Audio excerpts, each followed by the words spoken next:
There is some stuff, of course, about the inside that I did want to try talking about, just as a quick stuff. There's no real big things that I'm looking down here on my list here to find out and talk about. Just mostly it's well, on walkies yesterday, as it was raining, I was just doing more thinking, trying to figure out stuff that's going on.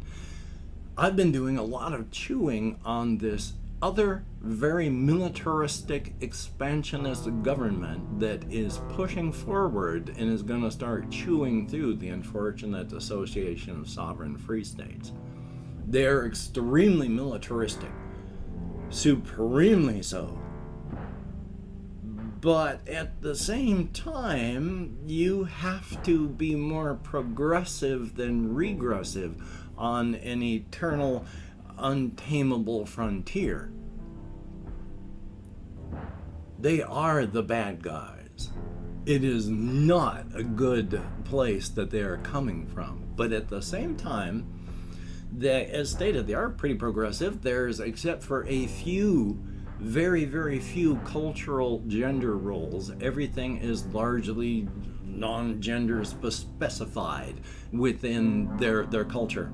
Because, you have to use your assets to their best ability, and cultural things saying this person can't do this just because of gender or sex that's going to limit your ability to do things as a military, isn't it? And so because of that, you have all of these progressive things.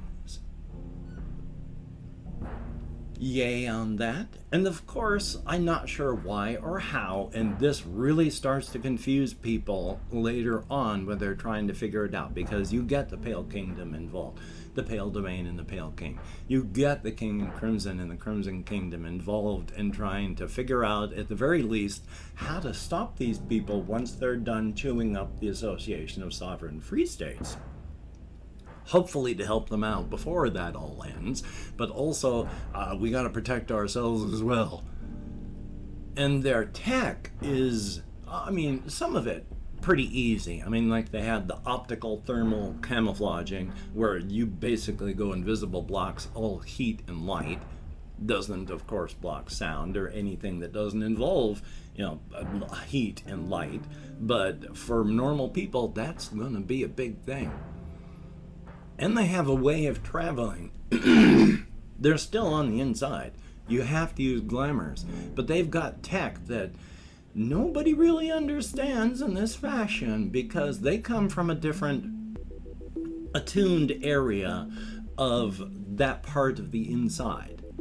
But they're able to retune themselves as an invading force to that area. And they have machines that can plot courses using and through the glamours. So they can come in fast and hard on a pre-programmed fastest path on a glamour. Before you know what's going on, you've got a full-scale invasion coming in. So they're heavy duty, but they're also expansionistic, so they're not just trying to kill and murder. It is, of course, to subdue for expansion. There is more, of course, and I've got more to talk about the whole inside-outside situation that they're going through. But, life is life, and thumbs up, and thank you all, each and every one of you, for having listened if you do and watched up to this point. It is appreciated to no end. Greatly, greatly, greatly.